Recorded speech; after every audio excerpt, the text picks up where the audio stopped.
Hello दोस्तों, आप लोग का मेरे चैनल पर स्वागत है। मेरा नाम है रोशन और हम लोग कर रहे हैं घटना चक्र, जिसमें कि कर रहे हैं साइंस का सब्जेक्ट।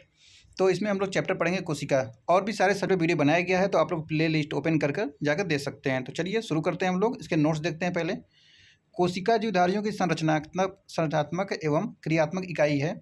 इसमें प्रायः स्वतः जनन की क्षमता होती है। कोशिका सिद्धांत सिद्धांत सेल थ्योरी स्लाइडेन तथा स्वान नामक वैज्ञानिकों ने प्रतिपादित किया था। जीवधारियों में दो प्रकार की कोशिकाएं तथा प्रोकैरियोटिक कोशिकाएं तथा यूकैरियोटिक कोशिकाएं पाई जाती हैं। प्रोकैरियोटिक कोशिकाएं क्या होती है? तो इसमें केंद्रिका कला युक्त कोशिकांग इत्यादि नहीं पाए जाते हैं।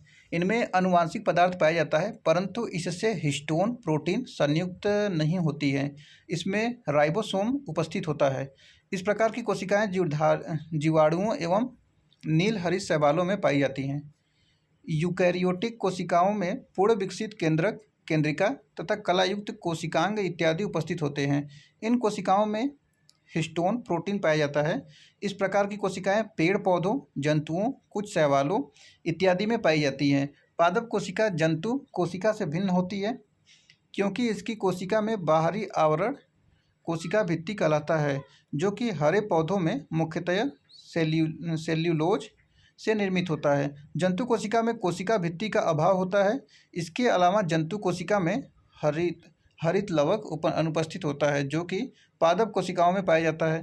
प्लाज्मा झिल्ली या कोशिका झिल्ली एक अर्धपारगम्य झिल्ली है, जो प्रत्येक सजीव कोशिका के जीव द्रव्य को घेरे रहती है।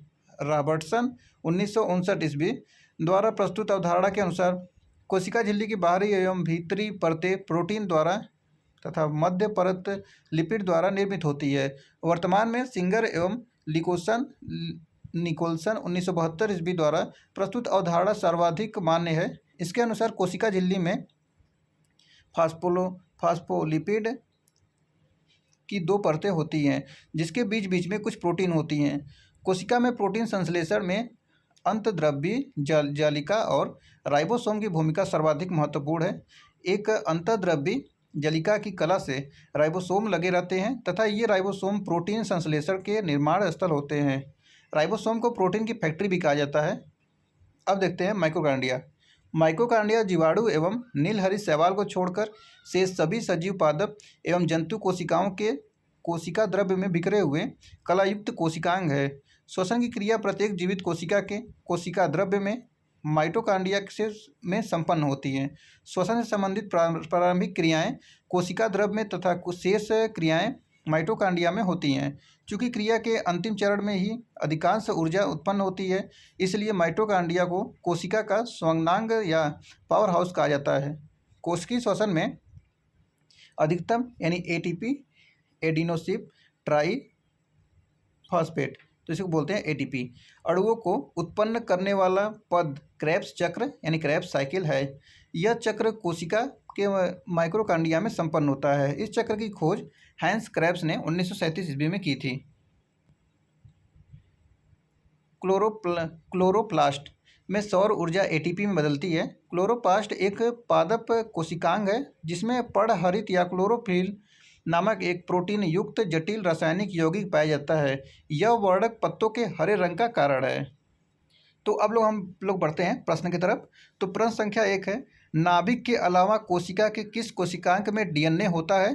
तो तारक केंद्र है, का गाल्गी उपकरण है, लाइसोसोम या माइटोकॉन्ड्रिया? तो इसको बोलते हैं माइटोकॉन्ड्रिया, ऑप्शन डी।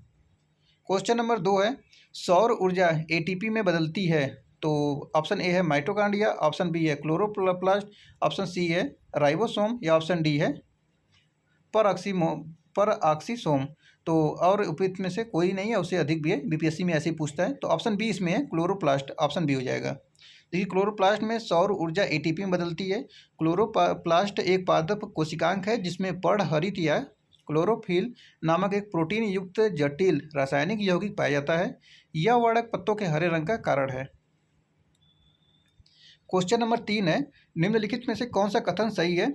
कथन ए है प्रायस लघुत्तम स्वजीवी कोशिकाएं, प्रथम सेकेंड ऑप्शन है। माइकोप्लाज्मा की कोशिका भित्ति एमिनो शर्करा की बनी होती है। देखिए हम लोग डायरेक्ट क्वेश्चन आंसर देखते हैं क्योंकि बहुत ज़्यादा करवाना है। तो चलिए इसका सही आंसर है, कौन सही है? तो इसमें सही ऑप्शन है विषाणु सम एकल तंतु RNA अणु से बने होते हैं। एक्सप्लेनेशन देखते हैं इसका। पादप विषाणु अविकल्पी परजीवी होते हैं जो कि सिर्फ पोषी कोशिकाओं के अंदर ही वृद्धि एवं प्रजनन करते हैं। इनमें केवल एक प्रकार का न्यूक्लिक अम्ल यानी डीएनए या आरएनए पाया जाता है जो कि द्रव्यलयक या वलयक होता है। न्यूक्लिक अम्ल एक प्रोटीन आवरण द्वारा घिरा होता है। अन्य प्रश्नगत कथन सही नहीं है। अब देखते हैं क्वेश्चन नंबर 4। साधारण मानों में सूत्र गुण होते हैं तो ये होते हैं 46 यानी 43 23 का 2 होता है। देखिए यहाँ पर देख लीजिए, पुरुषों में 44 यानी 44 प्लस XY, जबकि स्त्रियों में 44 प्लस 44 प्लस XX गुणसूत्र होते हैं। पुरुष तथा स्त्री में 22 जोड़े गुणसूत्र यानी 44 ऑटोसोम्स होते हैं, जबकि 23वां जोड़ा गुणसूत्र पुरुष में XY तथा महिला में XX होता है, जिन्हें लिंग गुणसूत्र यानी कि सेक्स क्रोमोसोम्स कहते हैं। जनक पेरेंट्स से जिस संतान को XY गुणसूत्र मिलते हैं वह पुत्र बनता है, और जिसे XX गुणसूत्र मिलते हैं वह पुत्री होती है। तो क्वेश्चन नंबर 5 है, मानव शरीर की कोशिकाओं में पाए जाने वाले गुणसूत्र जोड़ों की संख्या। तो देखिए यहाँ पे क्रोमोसोम पेयर्स है, तो ये होते हैं 23 का 2 होता है। क्वेश्चन नंबर 6 है, जीवों में अत्यधिक विविधता का कारण है, तो यह होता है उत्परिवर्तन। वैज्ञानिकों का यह समूह जिसने प्रकृतिवाद के सिद्धांत को आधुनिक रूप दिया उसे नव डार्विनवादी कहते हैं। क्वेश्चन नंबर 7 है, निम्न में से किसमें लिंग गुणसूत्र नहीं होते हैं? तो यह होते हैं छिपकली, बाकी बंदर, तितली, चीता होते हैं। तो छिपकली की अनेक प्रजातियों सहित अनेक सरीसृपों में लिंग गुणसूत्र नहीं होते हैं। इनमें लिंग निर्धारण पर्यावरणीय ताप से होता है।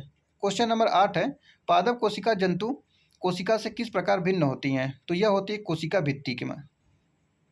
तो देखिए पादप कोशिका जंतु कोशिका से भिन्न होती है क्योंकि इसकी कोशिका में बाहरी आवरण कोशिका भित्ति कहलाता है, जो कि हरे पौधों में मुख्यतः सेल्यूलोज से निर्मित होता है। जंतु कोशिका में कोशिका भित्ति का अभाव होता है। इसके अलावा हरे पौधों को कोशिकाओं में हरित लवक पाया जाता है, जबकि जंतु कोशिकाओं में इसका अभाव होता है।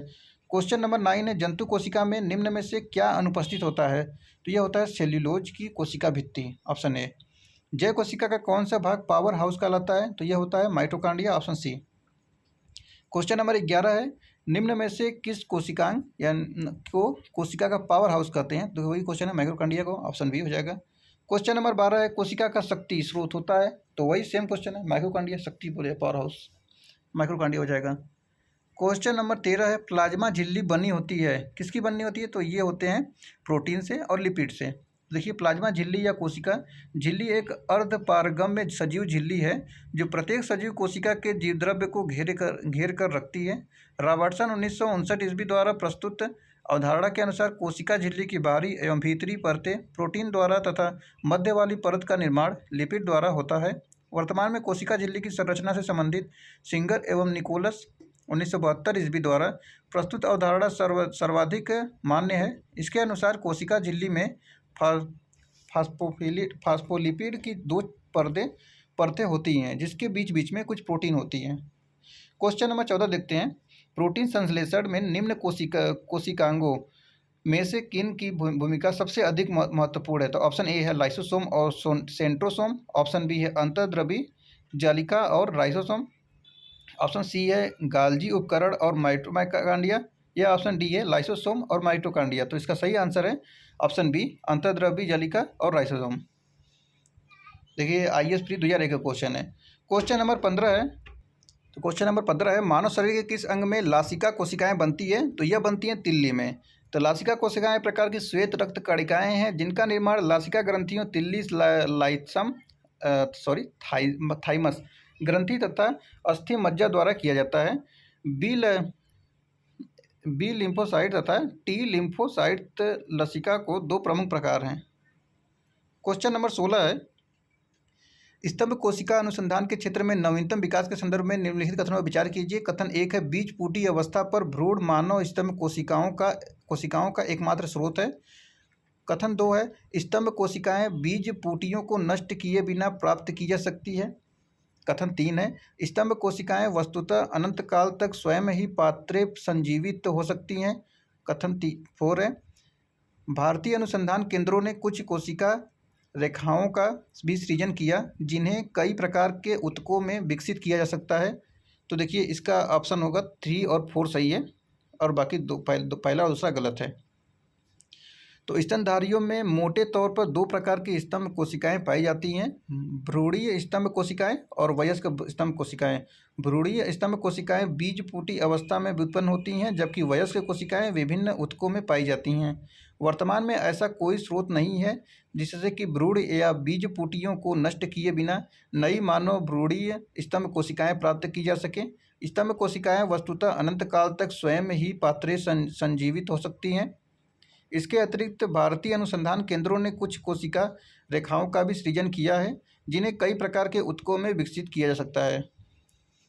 क्वेश्चन नंबर 17 है, निम्नलिखित में से कौन सा कथन प्राणियों में स्तंभ कोशिकाओं के प्रत्यारोपण के संदर्भ में असत्य है? तो कथन 1 है, ये प्राणी में जीवन भर स्वयं गुणन करती है। कथन बी है, ये अंगों के क्षतिग्रस्त ऊतकों की मरम्मत करती है। कथन 3 है, ये एक या एक से अधिक प्रकार की विशिष्ट कोशिकाओं को बनाने की क्षमता रखती है। कथन डी है, ये केवल भ्रूण में पाई जाती हैं। तो ऑप्शन डी गलत है, केवल भ्रूण, बाकी तीनों सही हैं। क्वेश्चन नंबर 18 है, प्रक्रमित कोशिका मृत्यु के कोशिकीय और आणविक नियंत्रण यानी सेलुलर एंड मॉलिक्यूलर कंट्रोल को कहते हैं। तो क्या कहते हैं? तो इसको कहते हैं एपाप्टिसिस। ऑप्शन ए हो जाएगा। क्वेश्चन नंबर 19 है, हमारे तंत्र में अधिकतम एटीपी अणुओं को उत्पन्न करने वाला पद है, तो यह होता है क्रेब्स चक्र। तो देखिए श्वसन तंत्र में अधिकतम एटीपी यानी एडिनोसिन ट्राइफॉस्फेट अणुओं को उत्पन्न करने वाला पद क्रेब्स चक्र है। यह चक्र कोशिका के माइटोकॉन्ड्रिया में संपन्न होता है और इस चक्र की खोज हैंस क्रेब्स ने 1937 में की थी। तो इस प्रकार हमारे ये क्वेश्चन समाप्त होते हैं। नेक्स्ट हम लोग पढ़ेंगे आनुवांशिकता। तो चलिए, वीडियो अगर पसंद आता है तो वीडियो को लाइक करिएगा। चलिए फिर मिलते हैं नेक्स्ट वीडियो में, तब तक के लिए धन्यवाद।